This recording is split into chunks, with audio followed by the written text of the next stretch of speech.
लेकिन जांच के बाद डॉक्टरों ने उसे मृत घोषित कर दिया।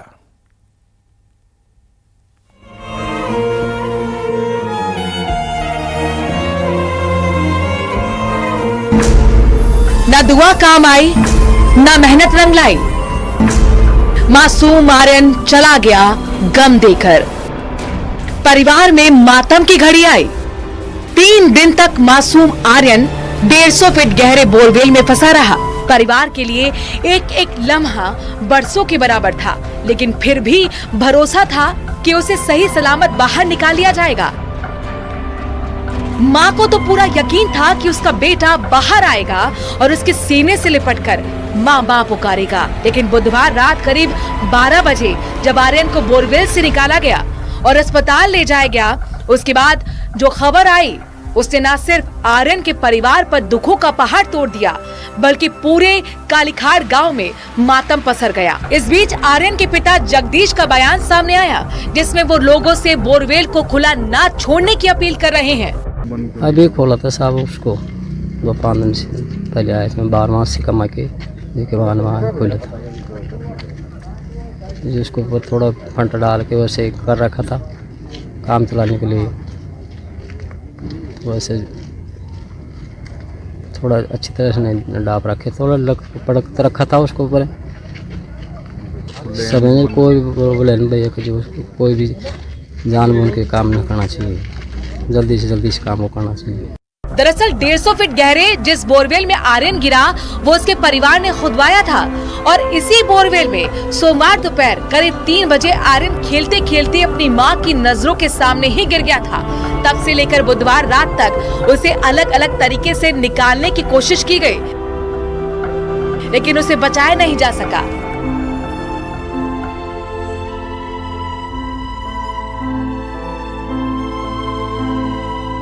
से बाहर निकाल लिया है, और हमारी जो एम्बुलेंस आपने देखी थी उनमें हमारे 2 पीडियाट्रिशियन थे।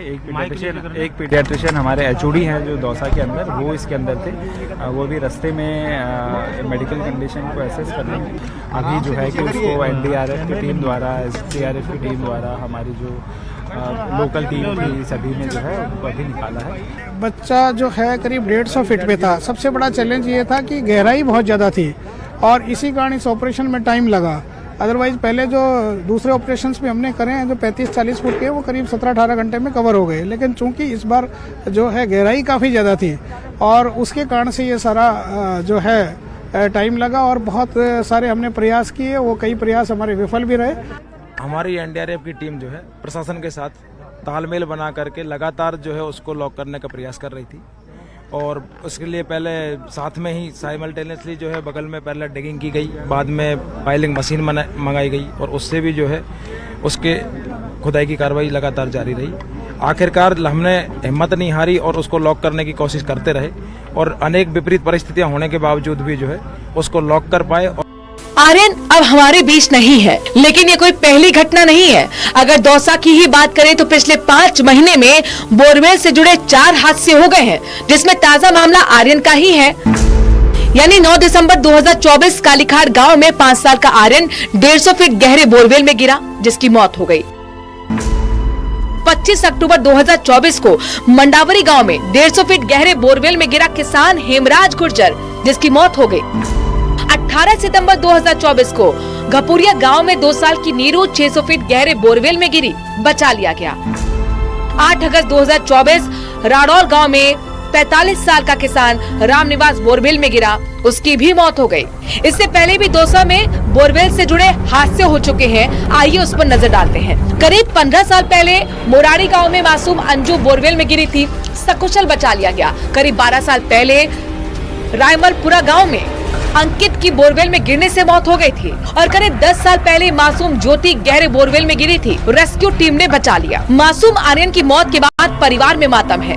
कभी न भरने वाला जख्म परिवार को मिला है, लेकिन इन सब हालातों के बीच प्रशासन के रेस्क्यू ऑपरेशन पर सवाल खड़े हो रहे हैं। सवाल ये है कि आखिर कब थमेंगे बोरवेल हादसे। सवाल ये है कि रेस्क्यू ऑपरेशन में इतनी देर क्यों लगी। हादसे के दिन ही पाइलिंग मशीन क्यों नहीं लगाई गई। क्या प्रशासन को हादसों से सबक नहीं लेना चाहिए। बोरवेल से निकलने की तकनीक पर काम कब होगा। न्यूज 18 राजस्थान के लिए दौसा से आशीष शर्मा की रिपोर्ट। ब्रेकिंग न्यूज आ रही है इस वक्त, बड़ी खबर। जयपुर में एक ही दिन में दो वीवीआईपी सुरक्षा में चूक का मामला सामने आया। आपको बता दें, उपराष्ट्रपति जगदीप धनखड़ की सुरक्षा में चूक देखी गई है। सीएम काफिला हादसे के 1 घंटे बाद यह सुरक्षा में चूक कल देखी गई। आपको बता दें कि अक्षय पात्र चौराहे से लौट रहा था उपराष्ट्रपति का काफिला। सिलेंडर से भरा हुआ ट्रक काफिले के बीचों बीच चलता रहा। तस्वीरें आप देख सकते हैं, एयरपोर्ट की ओर यह काफिला निकल रहा था। यह काफिला उपराष्ट्रपति का जाते हुए आप देख रहे हैं, और इसी बीच जब यह उपराष्ट्रपति का काफिला जा रहा था तो सिलेंडर से भरा हुआ ट्रक भी इसी काफिले से होकर गुजर रहा था। लवली वधवा हमारे साथ जुड़ चुके हैं। 1 घंटे में दो चूक, और वो भी सीएम और उपराष्ट्रपति के काफिले को लेकर। देखिए, ये बहुत बड़ी चूक सुरक्षा में मानी जा रही है, और जैसे ये वीडियो अब सामने आया उसके बाद में ये माना जा सकता है कि जयपुर के अंदर राइजिंग राजस्थान इवेंट के नाम पर पुलिस जो है वो किस तरीके से वीवीआईपी की सुरक्षा में चूक जो है वो करती रही, और वीवीआईपी की सुरक्षा में जिस तरीके से कल एक दर्दनाक हादसा हुआ जिसमें एक एएसआई की मौत हो गई, और आज जब ये तस्वीर आ रही है तो ये बहुत चौंकाने वाली तस्वीर है। जयपुर के सुरक्षा इंतजामों की पोल खुल रही है। जयपुर के जो पुलिस कमिश्नरेट के अंदर जो बड़े बड़े दावे किए जाते हैं आम जन में सुरक्षा के, लेकिन आज वीवीआईपी की सुरक्षा में भी चूक जो है वो बड़ी मात्रा में देखी गई है। और इस तरह की घटना होना अपने आप में एक बहुत बड़ा सेफ्टी मेजर्स के अंदर, क्योंकि जिस तरीके से उपराष्ट्रपति के पास में देश के सर्वोच्च दूसरे पद पर बैठे हुए उपराष्ट्रपति हैं, और वो हालांकि वो आए दिन जयपुर आते हैं, लेकिन जो सुरक्षा व्यवस्था होती है वो पूरी तरीके से चाक चौबंद रहे, इसके इंतजामों के लिए कई दिनों तक पहले तैयारी चलती है। बाकायदा रूट लाइनिंग तैयार की जाती है, रूट को रोका जाता है, लेकिन यहाँ पर आप देख सकते हैं कि रूट लाइनिंग को क्रॉस करते हुए ट्रक जो है काफिले के साथ साथ चल रहा है, पैरेलल चल रहा है, मगर इस ट्रक को रोकने के लिए कोई भी सिपाही जवान, कोई भी पुलिस का अधिकारी, इवन देन जो एस्कॉर्ट प्रोटोकॉल की जो गाड़ियां हैं जो कि एस्कॉर्ट काफिले के आगे और पीछे की तरफ चलती है, जिनका दायित्व बनता है उन पुलिस अधिकारियों का कि वो काफिले को सुरक्षित रूप से निकाल करके ले जाएं, लेकिन वो भी गाड़ी से उतरने की नजर नहीं उतरते हैं, और गाड़ियां जो है वो लगातार काफिले के साथ चलती है। पूरी तरीके से कहा जा सकता है जो संबंधित थाना इलाका उसकी चूक है, इसके साथ में जो यातायात पुलिसकर्मी उनकी चूक है, और सीधे तौर पर पुलिस कमिश्नरेट के उन अधिकारियों की चूक है जिनकी जिम्मेदारी थी। प्रशासन के अधिकारियों की जिम्मेदारी बनती है कि जिला प्रशासन के जो तमाम जिला कलेक्टर्स और जिला एसपी जो हैं उनकी सीधे तौर पर जिम्मेदारी बनती है कि इस तरह की सुरक्षा में चूक ना हो। सबसे बड़ी बात यह कि ट्रक तो ट्रक बल्कि गैस सिलेंडर से भरा हुआ ट्रक, अगर खुदा ना खास्ता अगर ये गैस सिलेंडर से भरा हुआ ट्रक कल की हादसे की तरह जिस तरीके से वो बोलेरो जीप पलटी थी उस तरीके से अगर ये पलट जाता तो इस कितना बड़ा हादसा हो सकता था उस इलाके के अंदर। उपराष्ट्रपति की सुरक्षा को भी एक बड़ा खतरा हो सकता था, लेकिन सीधे तौर पर यह लापरवाही मानी जा सकती है। धन्यवाद लवली वधवा, इस खबर को ब्रेक करने के साथ ही इस पर विस्तार से जानकारी देने के लिए शुक्रिया। और एक और ब्रेकिंग न्यूज बीकानेर से आपको बताते हैं, गैंगस्टर रोहित गोदारा की खुली धमकी सामने आई है। सटोरिये बुकी हवाला कारोबारी से रंगदारी मांगी है। चंडीगढ़ गुड़गांव में क्लब के धमाके की जिम्मेदारी ली है, और कुछ समय पहले ही एफबी पेज अपडेट हुआ था, यानी फेसबुक पेज अपडेट हुआ था। पुलिस और सुरक्षा एजेंसियां मामले की जांच में जुटी हुई हैं। सोशल मीडिया पर धमकी का यह स्क्रीनशॉट वायरल हो रहा है। तो बड़ी खबर आपको बता दें, गैंगस्टर रोहित गोदारा की खुली धमकी सामने आई है। सटोरिये बुकीज हवाला कारोबारी से रंगदारी मांगी गई है खुलेआम। गैंगस्टर रोहित गोदारा की इस खुली धमकी को देखा जा रहा है। आपको बता दें कि चंडीगढ़ और गुड़गांव में क्लब के धमाके की भी जिम्मेदारी ली है। बाकायदा कुछ समय पहले एक FB page, Facebook page update हुआ था जिसमें सारी बातें कही गई। पुलिस और सुरक्षा एजेंसियां मामले की जांच में फिलहाल जुटी हुई हैं। सोशल मीडिया पर धमकी का स्क्रीनशॉट भी वायरल हो रहा है जिसमें तमाम बातें यह कही गई हैं। रंगदारी मांगी गई है, जिम्मेदारी ली गई है। विक्रम जगरवाल हमारे संवाददाता जुड़ चुके हैं। विक्रम, कितने दिन पुरानी है फेसबुक पोस्ट और क्या कुछ इसमें लिखा हुआ है, और क्या ये वाकई रोहित गोदारा के ही गिरोह से संबंधित फेसबुक पेज है? देखिए, अभी ये नहीं कहा जा सकता है कि उससे रिलेटेड है, लेकिन जिस तरीके से जो फोटो अपलोड किया गया है वो रिसेंट फोटो अपलोड किया गया है, रोहित गोदारा का ही ये फोटो है। और इसके साथ में जो फेसबुक पेज है उस पर ये पूरा जो घटनाक्रम है वो लिखा गया है कि अभी तो जो 2 घटनाएं हुई है चंडीगढ़ में और जो गुड़गांव में क्लब के बाहर जो धमाके हुए थे उनकी इन्होंने जिम्मेवारी ली है। और इन्होंने कहा कि ये अभी टेलर है, अगर हमें टैक्स नहीं दिया जाता है तो इस तरह के जो घटनाएं हैं और हो सकती है। और उसमें साफ साफ उन्होंने लिखा है कि जो सट्टेबाजी में जो लिप्त हैं या हवाला का जो कारोबार करते हैं या जो इस तरह की जो क्लब्स चलाते हैं वो बड़ी मात्रा में 2 नंबर का पैसा बनाते हैं, तो ऐसे लोगों से जो है वो हम टैक्स वसूलेंगे, इस तरह की बात लिखी गई है। पुलिस और जो सुरक्षा एजेंसी है वो इस बात का पता न लगाने में जुटी हुई है कि क्या ये रोहित गोदारा की तरफ से ही मैसेज किया गया है या उसके नाम का उपयोग करते हुए किसी ने। लेकिन जो रोहित गोदारा का पूर्व का जो पेज है सेम वही नाम इस पे है, और रोहित गोदारा बीकानेर के नाम से पूर्व में भी रोहित गोदारा के पेज से इस तरह की धमकियां दी गई थी और वो घटनाएं कुछ हुई भी थी। तो इससे ये माना जा सकता है कि ये रोहित गोदारा का ही पेज हो, लेकिन अभी ये साफ नहीं है कि ये रोहित गोदारा का पेज है या किसी और ने बनाया। जी, पुलिस की तरफ से इस मामले को गंभीरता से लिया है, संज्ञान में लिया गया है क्या? चूंकि इसमें जिम्मेदारी जो धमाके हुए थे पिछले दिनों गुड़गांव चंडीगढ़ को लेकर कहा जा रहा है, उसकी भी जिम्मेदारी ली गई है?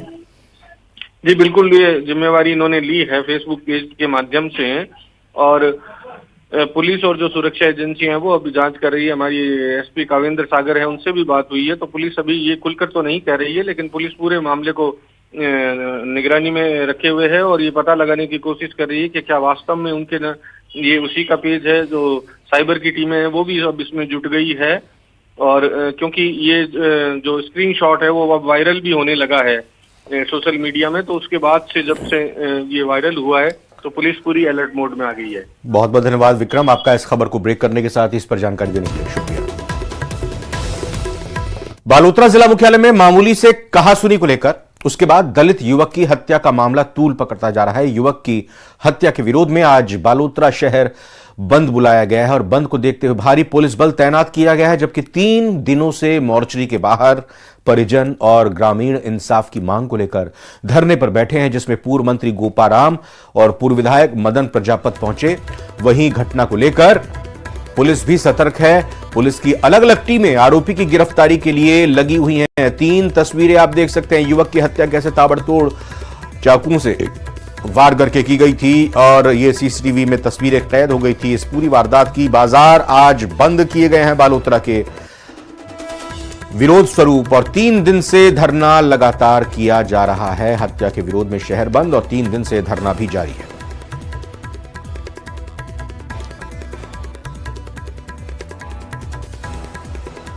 अजमेर में सिर्फ 500 रुपए के लिए पेट्रोल पंप को उड़ाने की कोशिश की गई। 2 युवकों ने पेट्रोल पंप पर आग लगा दी।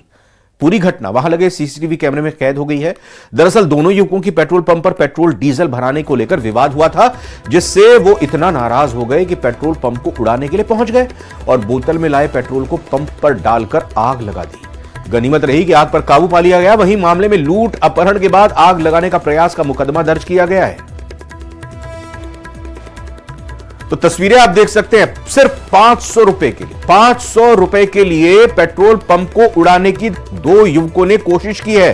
पेट्रोल पंप को पूरी तरह से उड़ाने की, आग के हवाले करने की कोशिश की गई है। घटना पेट्रोल पंप पे लगे सीसीटीवी कैमरों में कैद हुई है। आपको बता दें कि दोनों युवकों की पेट्रोल पंप पर पेट्रोल या डीजल भराने को लेकर कुछ विवाद हो गया था, जिससे वो इतना नाराज हो गए कि पेट्रोल पंप को उड़ाने के लिए पहुंच गए, आग लगाने के लिए पहुंच गए।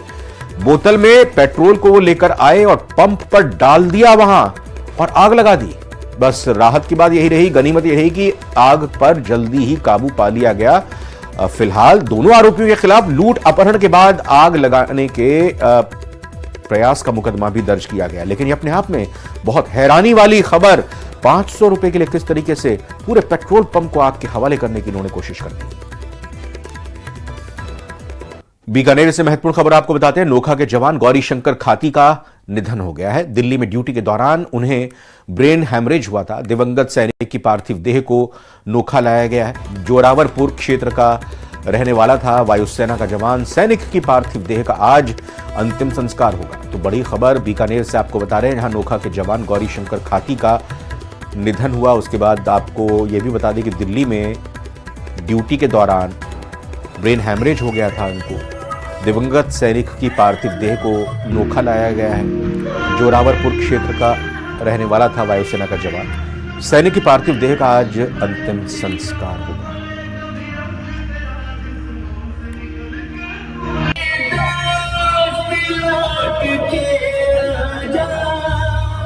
तो दिवंगत सैनिक की अंतिम यात्रा में बड़ी संख्या में लोग, युवा हाथों में तिरंगा लिए हुए देशभक्ति की गीत चलाते हुए अंतिम यात्रा में शामिल हुए। इसी